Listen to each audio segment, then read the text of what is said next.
like to call the Board of Trustees, Bamberg School District 1, regular scheduled board meeting to order, which is the first item on the agenda. Second item on the agenda is approval of the agenda. You have all had an opportunity to receive and review the agenda. And I would ask at this time, what is the pleasure of the board with regards to the approval? Madam Chairman, I move that we approve the agenda as presented. We have a motion on the floor that we approve the agenda as presented. Is there a second? Second. We have a motion on the floor and a second. Is there any discussion? If not, and you're in agreement, please signal by saying aye. Aye. Any opposition? All right, the ayes have it. Next on the agenda is item number 3, which is approval of the minutes. You all have had an opportunity to receive and review the minutes. Before we move into approving the minutes, I would like to make a very small correction. If you take a look at page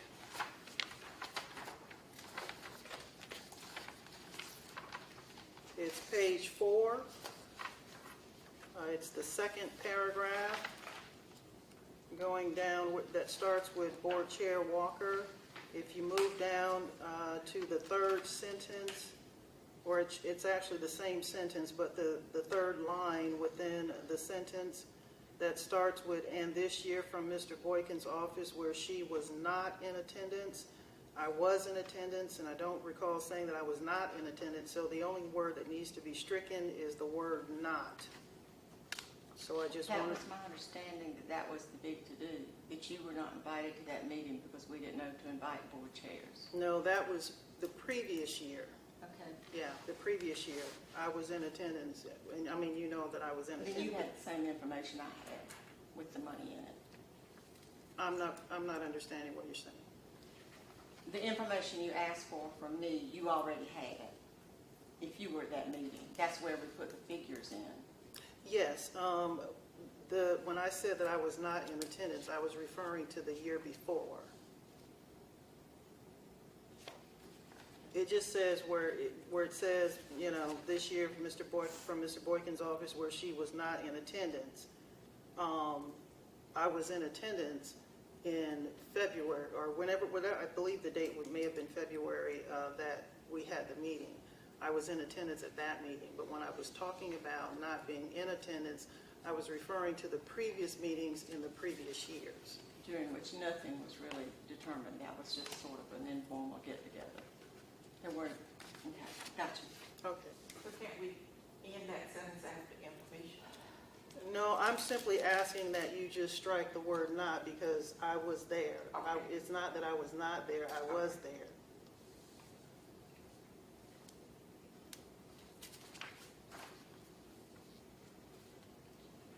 All right, now we'll move back to, you've all had the opportunity to review the minutes. If there is no further corrections to be made, I'll entertain a motion that we approve the minutes with the one correction. Madam Chair, I move that the minutes be received with the one correction. We have a motion on the floor. Is there a second? Second. Motion on the floor and a second. Is there any further discussion?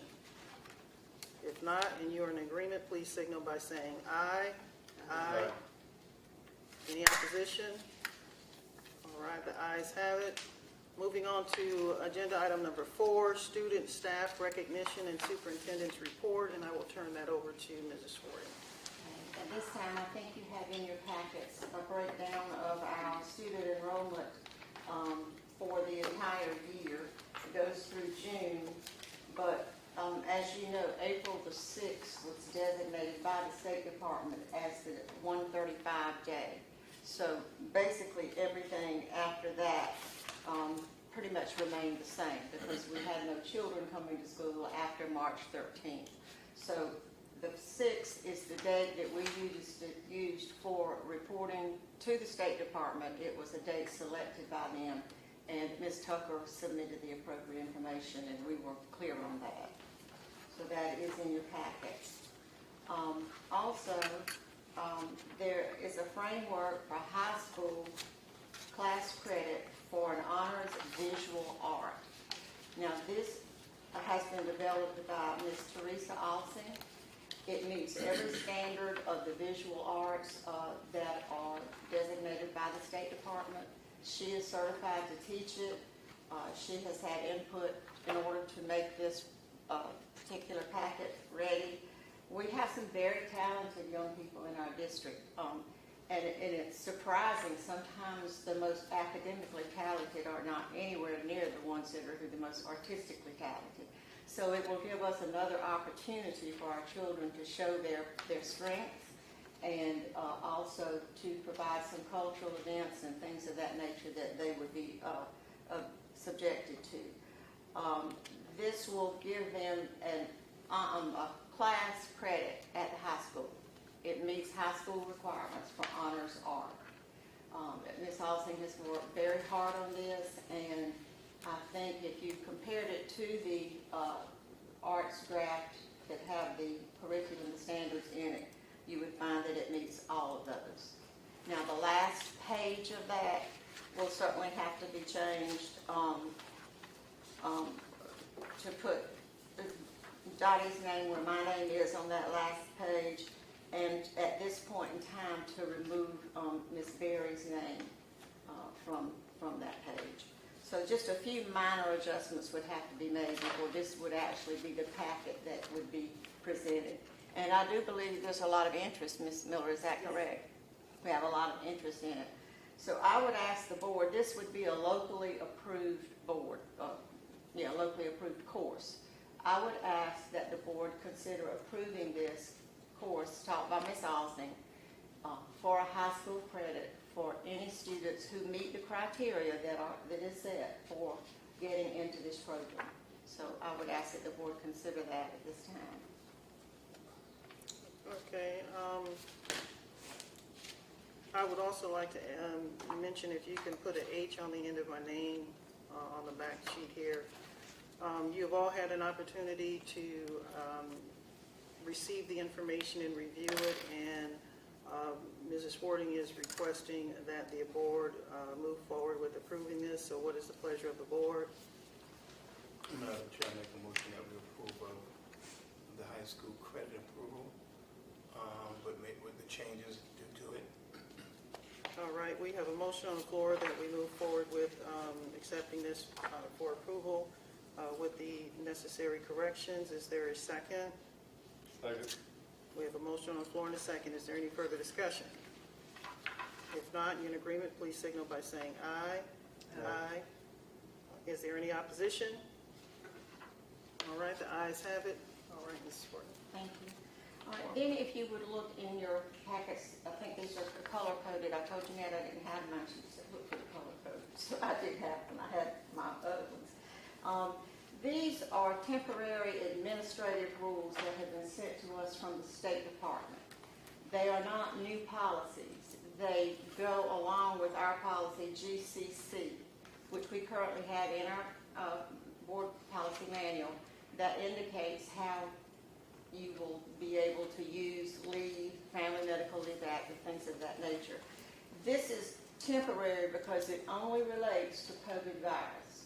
There's one for professional staff and one for support staff. Professional staff meaning your certified teachers, and support staff meaning your aides, bus drivers, food service workers, custodians, any people that would fall into that category.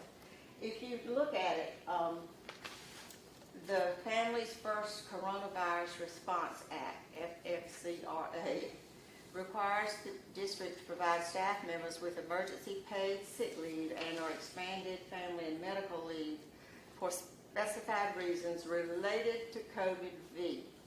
The following three leave provisions will apply from April 1st through December the 31st, 2020. So if this needs to be carried over past December 31st, 2020, I'm sure we'll get Dottie will get something that indicates such.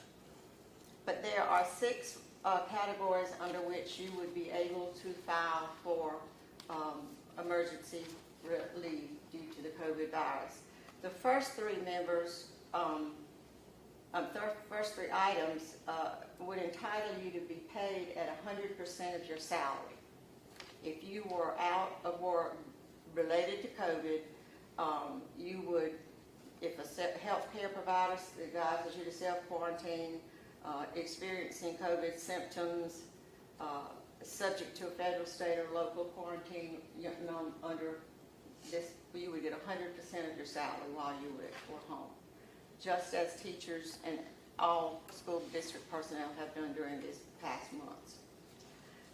3, 4, 5, and 6 are more when a person is required to care for someone other than themselves, and this is paid at 2/3 of your salary. This is paid at 2/3 of your salary. You can request this for a 2-week period. Full-time staff can request up to 80 hours, and part-time staff members may receive sick leave up to the number of hours equal to the number of hours they work. And then the top of page 2 tells you about the 100% and the 2/3 salary. Also, if you have already filed for the Family Medical Leave Act money, then the time that you have taken for that will be subtracted from the time you could get for the COVID. Your initial 2 weeks of the Family Medical Leave Act by itself is unpaid time. Then it would kick in and pay as determined by whether it was reasons 1 through 3 or reasons 4 through 6. And also at the bottom of that page it says the district may permit the EFMLA Act to leave to be taken intermittently for child care consistent with the law. So that is the one that pertains to your professional staff. Now, your support staff is very much the same. They get the same qualifications, 1 through 3 reasons for being out, get 100% of their salary.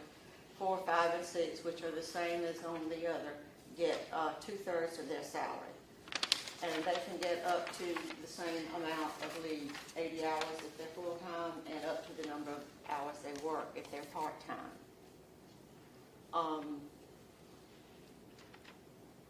This will not have any implication against the staff members.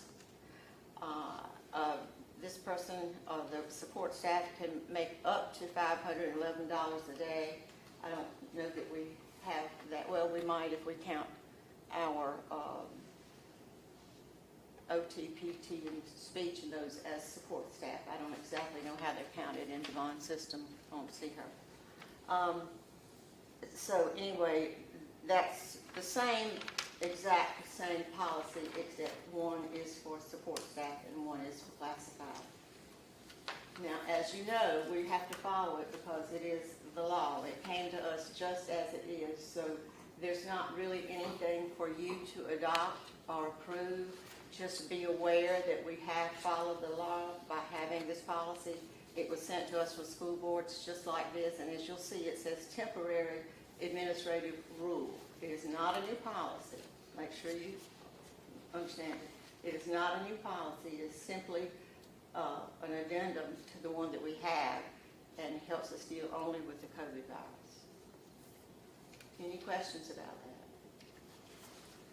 Okay, I think that some of you received an email to fill out from the school board a survey about how you wanted to treat the return to school. I don't think we had but one person to fill it out, so thank you to whoever that person was. But from this survey, they found out that 68% of board members responded that they believe families in their districts are satisfied or somewhat satisfied with the quality of online learning and paper-based instruction that their children have received. Only 20% members respond to the survey believe that online learning or paper-based learning at home is equivalent to in-school suspension. We all know that it is not equivalent to. 66% of board members support allowing parents the choice for their students to repeat their current school level grade. 83% of board members overwhelmingly believe that the state should seek a waiver to suspend student standardized testing for this upcoming year. And that is in the works. Whether it will happen or not, I don't know. I have a strong suspicion it might, since it affects the entire country, not just us. 81% of board members support allowing students to begin the school year at their next level of instruction. In other words, if they were in the 4th grade when they had to go home, March 13th was their last day in school, then they would come back as 5th graders. 2/3 believe a partial or split scheduling would be a good option if social distancing restrictions remain. 37% would favor the option of beginning the school year early in July to review instruction provided during the closure. And board members are split down the middle, 50-50, on the decision of whether parents should have a choice of sending their children back to school for in-person instruction or continuing with online paper instruction at home. Now, you probably have this response in your email somewhere. If you don't, and if you would like it, I have a copy of all of the questions. There must have been more than 500 questions that they asked. And it seems to be pretty thorough, but this is the breakdown from it. And as you can see, as has been with most things in this, that there's a lot up in the air. You know, people have certain beliefs and think in different ways, and I don't know what that's actually going to mean for the start of school. Unfortunately, in South Carolina, the rate of the COVID virus is increasing, so I don't know how that is going to affect not just this district, but all South Carolina districts. And in particular in Bamberg County, it is rising. If you would look at the last sheet I gave you, it's information from the last phone call I had with Molly. There will be a meeting on Tuesday, June 30th at the SCASA building, the time to be determined. There will be a virtual opportunity if one can't come in person. The purpose of the discussion is to discuss cultural diversity. My understanding is that due to spacing, only superintendents can actually go to the site. And I will ask Dottie to attend in my place, and if I find out that anybody else can go, we will certainly let you know. Right now, because of space limited, social distancing and things of that nature, it doesn't appear that that's going to be the way it will go.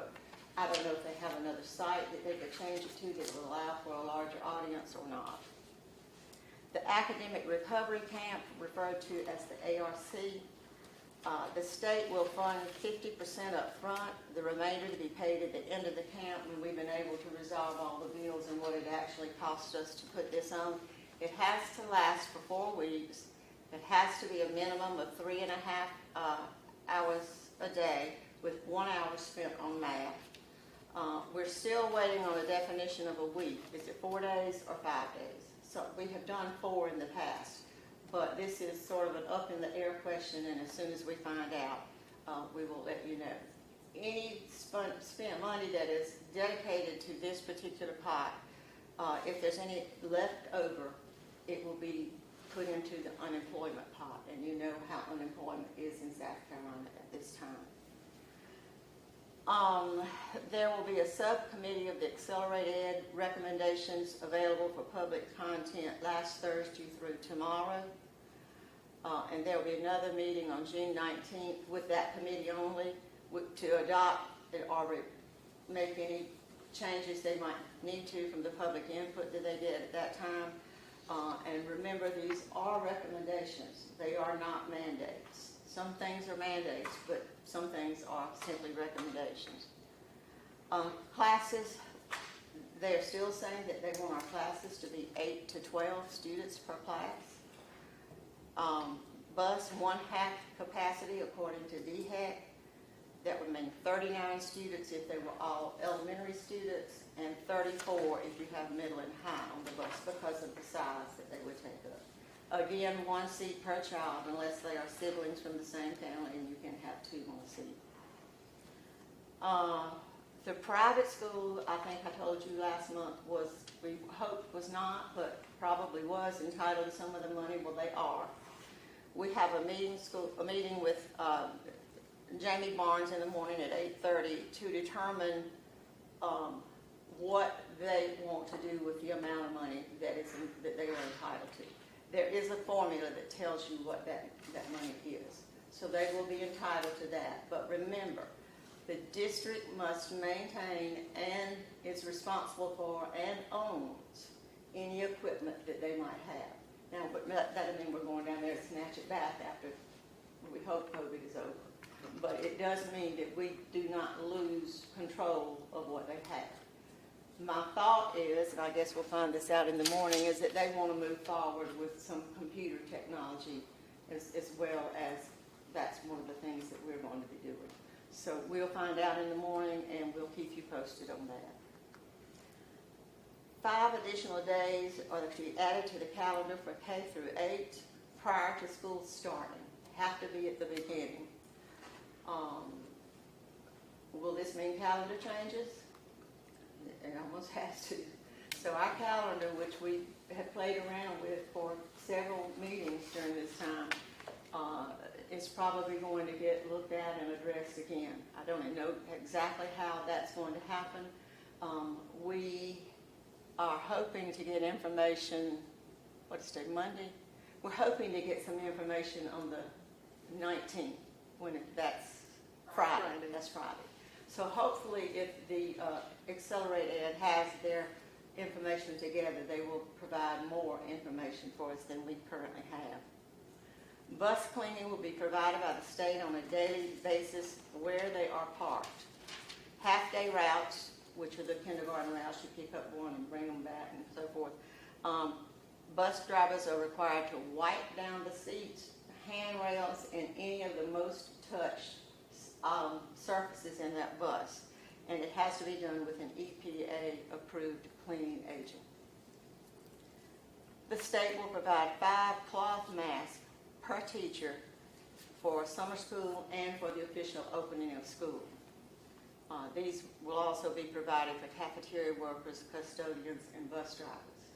Students can wear masks if they choose. They do not have to, but they will not be provided by the school district unless I'm told otherwise. The teacher salary scale remains the same even for teachers transferring into the district from another. And again, more information coming on that. For example, we have had in the past a new teacher to come in and she would be entitled to 16 years experience. Well, our teachers in various times in the past have been frozen where they were, so even though they would get the 16 if things were normal, they were held to the 15. In this case, this is a statewide plan. If you come into Bamberg School District 1 from another district expecting to get a step increase from 15 to 16, you will be held to the 15. So at least it makes it fair for all districts. Teacher certification. Due to the teacher shortages, there will be some waivers granted on a case-by-case basis. That's sometimes been the case anyway. But we are very fortunate by virtue of the fact that I think at this time, at this moment, all of our spots are filled when we finish with the executive session. So we're blessed in that sense. And I will have to tell you that we don't go looking for these people. They come looking for us. So we're very thankful for that. And I think that is it. If any of you want a summary, you see how thick this is? I didn't make copies for everybody because it has all the 500 questions or more. But if you want one, I'll be happy to get it for you. Or if you just want a copy of that page, and I should have done that. I don't know where my mind was. That just gives you the breakdown of percentages. I can send that to you. We can scan it and send it to you as well. Is it posted online somewhere? I got it offline. Okay. I'm trying to think who sent it. It's not something that would jump out at you that this is the, but I'll go back and check and see who sent it to me. And then I'll email that site to y'all, and y'all can, Actually, all the board members should have that. That was sent out to the board members. You might want to just check your old mail, and I did do the survey. I don't know if anyone else may The have. survey was or the answers? Yeah, the answers, I did the answers, but as far as that is concerned. The all of- breakdown? Yeah, the breakdown did come Okay. out to the board members. Okay, all But it right. might be helpful if you go ahead and resend it to them. okay. But yeah, all it right. did come out from the School Board Association. And I'll do that in the morning, so if you want to look at it more closely, because it was pretty in-depth. The It was. questions were, I admire anybody who stuck with it to the end. Yeah, it took a while. And I think that's it. All right. Thank you very much. Next up, we have agenda item number 5, approval framework for high school class credit, Bamberg Earhart Middle School Honors Visual Art. That's what you were, I'm we sorry, did that Jan. okay? Jan, if I jumped That's right fine. into all of that, I Okay. apologize. That's fine, we did that. Okay. And it says first reading updated policies. Those are the policies that you went over. And I would like to refer this to our legal counsel here. This would not require another reading, would it, since it is sent by the State Department? It is a temporary, it's not a policy, it's just a temporary administrative rule that relates to the COVID. Is it sufficient for the board just to be aware that it will now be in the policy manual, or do you think it needs to? I think formalities will require a continued second reading like all other policies. Since it is still going to be a policy we're going to put into practice for employees, even though it's temporary. Okay, so don't have to have a second reading then? So have a second reading. Have a second, It normally would- okay, I'm sorry. Okay, have a second reading, and we will, I'll make sure that we do.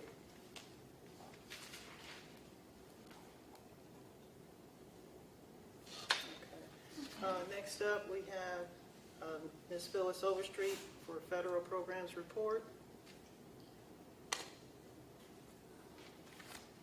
Good evening, everybody. Good Evening. Some good news for Title I, that increased by about $70,000 for this coming year. We will be receiving $601,334.34. We will continue to serve Richard Carroll Elementary School. We will continue to fund 5 class size reduction teachers in grades K through 4, and along with a kindergarten aide for the kindergarten classroom. We upgraded one of the computer labs last year, and we will hopefully be able to upgrade the other computer lab this year. We are also working to upgrade the whiteboards in the classrooms. This is a very expensive undertaking, so we're kind of doing them hall by hall, and it will be one of those things by the time we get done, the whole school will start all over again. So those are our priorities, as well as providing instructional supplies and a couple of online learning licenses that the school has had for several years and had a lot of success with. Title II is teacher quality. We have not gotten the allocation for that yet. Last year's allocation was $54,734. I anticipate it to remain about the same. Those funds will continue to support teacher professional development activities. We've already had a conversation about focusing on virtual blended learning. All those things we'll have to really be on top of for next school year, as well as social and emotional learning. They have given us a lot more leeway on how we can use this money and who we can use it with. We can spend it on guidance counselors now, on media specialists, and some other folks, not just teachers. So we want to make sure that we have a good professional development plan with these funds for next year. Our Title III English learner money, expect that to be about the same at around $1,377. That's based on the number of EL students we have in the district. Right now we have, I think we have 20 total, and we have 16 who have yet to quote unquote exit from the requirements of the program. So those are the students we get funding for. We're very limited in how we can spend that money. We can pretty much only spend it on professional development. And with the way things are, in the past, there's a state conference that we've sent people to in the past, but I think there are going to be a lot of state conferences this year. If they are, they'll be virtual. So we'll just continue to focus on professional development with those funds. Title IV, student support and academic enrichment. This went up a little bit by about $1,000 to $42,803.86. That is not due until September. We will convene the stakeholder committee in July and look at our needs assessment and see whether, because it's a 2-year needs assessment, and we did one this past year. So we'll come back together and look at that, see if we need to make any changes to that needs assessment, and then look at how we will spend that money. Title V, rural education achievement. We always get those allocations. It has sometimes been as late as October when we've gotten them. So that's not a lot of money, but we do use it to support supplemental instructional supplies across the district, because that can be spent at any school.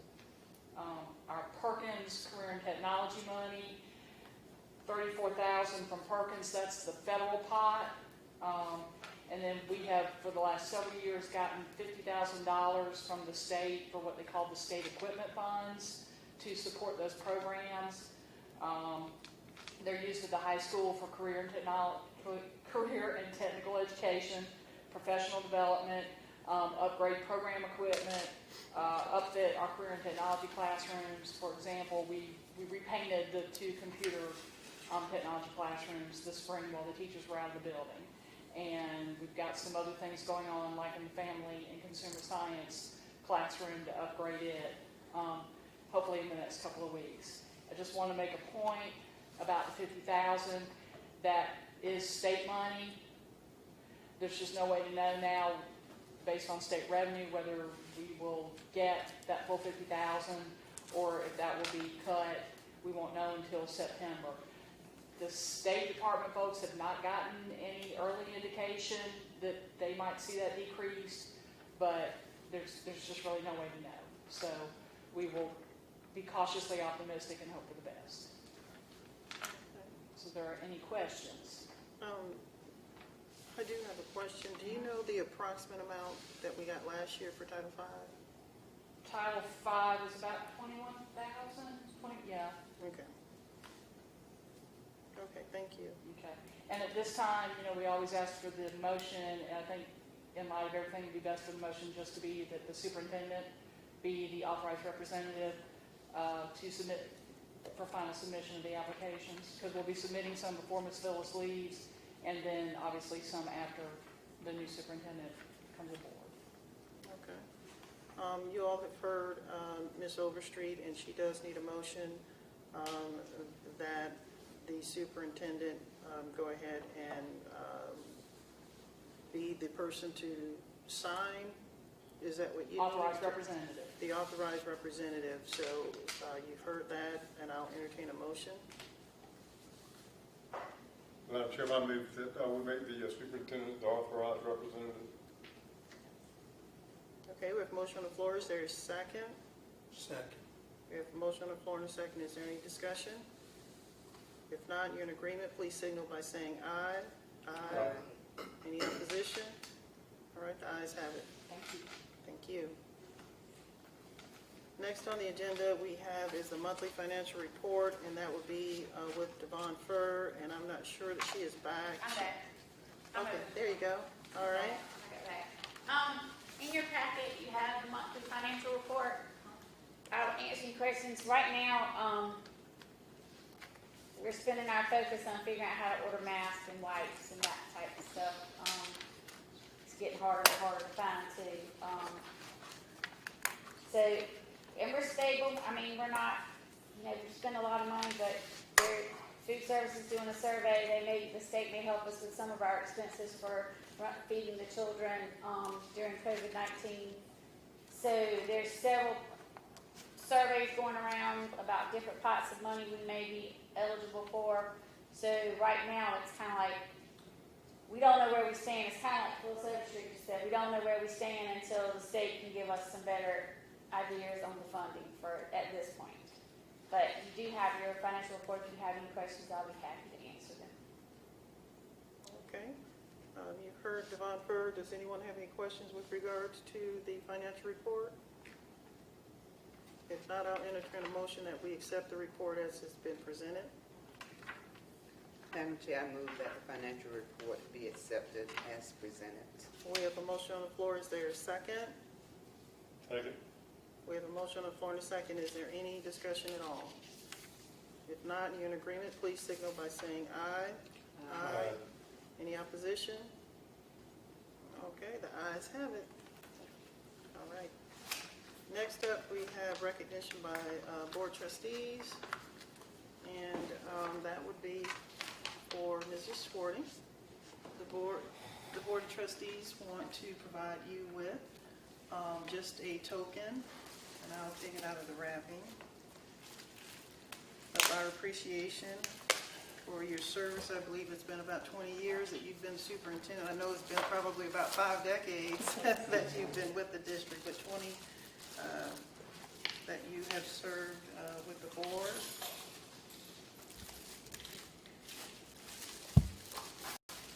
And I will read it for everyone. It says, Bamberg School District 1, all hands supporting education, Board of Trustees, 20 years, presented to Phyllis K. Swarting, Superintendent, in recognition and appreciation of your dedicated service to all Bamberg School District 1 board members 2020.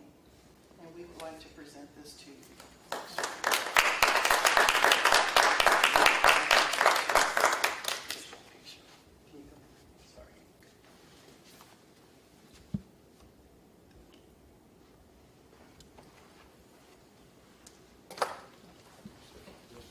Thank you. You're very welcome. All right, we have next up, item number 10, visitors' comments. Thank you so much. And we have Ms. Sarah Sandifer. Yeah, the comments that I have are really pertaining to last month's meeting and the meeting that you guys had with District 2. Because I know this issue has been hashed over a lot, but it's still not sitting well with a lot of people. One, trying to dig into it a little bit myself, not understanding a lot of it.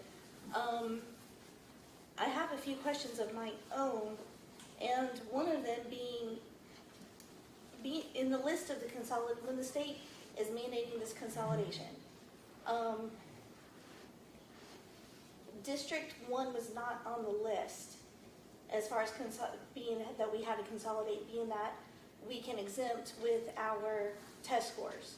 I understand the number of students we have is not up to par with what the state wants as far as us being independent, but along with our test scores, we are allowed to exempt from that.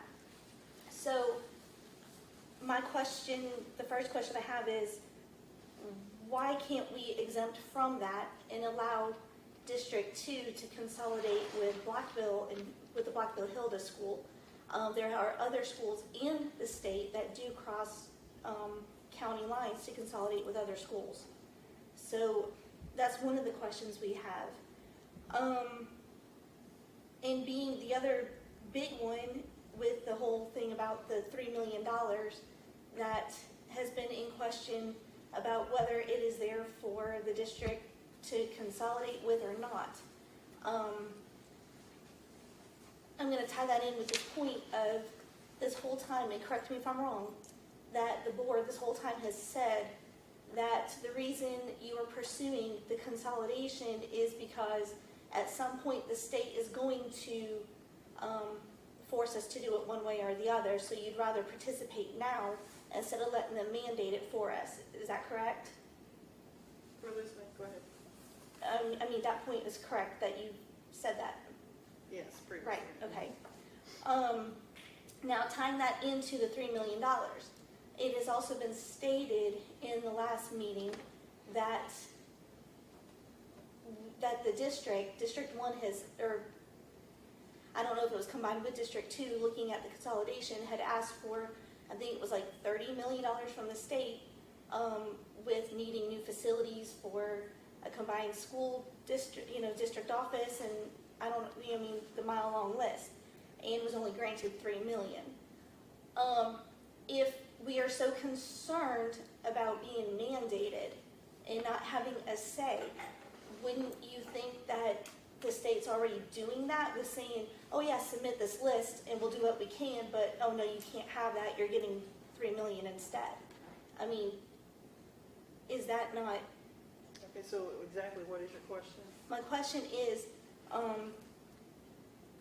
would you not see it as the state is already regulating what you can and cannot do with consolidation, as far as, with them not granting you the money or the help that you need to to get like the district office and whatever else you guys had on the list that you need, because that's a huge loss from 30 million in requested funds down to 3 million. So if the state's already mandating that you're only going to get that much money to do what you need to do for consolidation, but before you were saying the only reason you were consolidating now instead of being forced to is so the state wouldn't mandate what you're doing. Do you not see how they're already mandating what you're doing? Okay.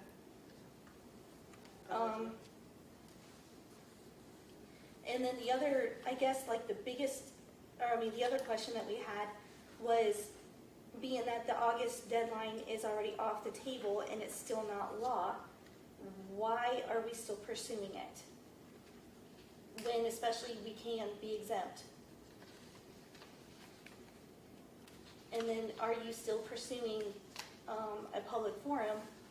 Because I'm sure from what I've been hearing that there are a lot of people in this district that are not in support of this consolidation whatsoever. And if we can be exempt from it, then why be railroaded into it? And that's basically all I have for that right now.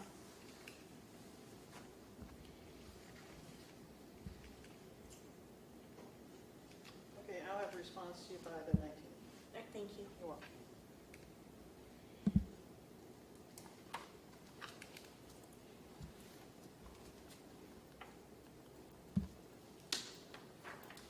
Thank you very much. All right, next on the agenda is executive session. Item number 11, to discuss student transfer requests, personnel recommendations for hires, and personnel recommendations for resignations. What is the pleasure of the board with regards to going into executive session?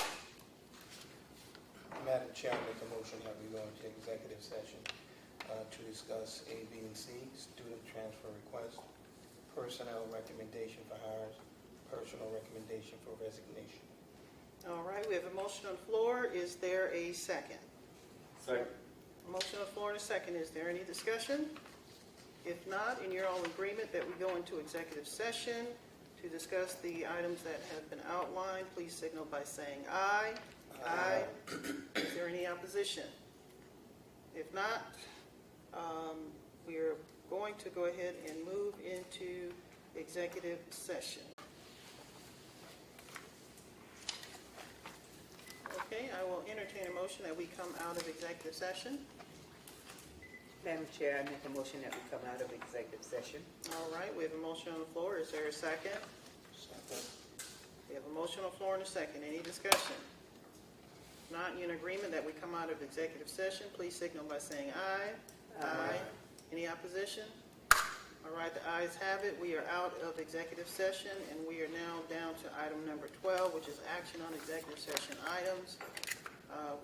What's the pleasure of the board? Madam Chairman, I move that we approve student transfer requests for students 1, 2, 3, and 4. We approve the personnel recommendation for hires for personnel 1, 2, 3, 4, and 5. And that we accept the personnel recommendations for resignations for employees 1, 2, 3, and 4. All right, we have a motion on the floor. Is there a second?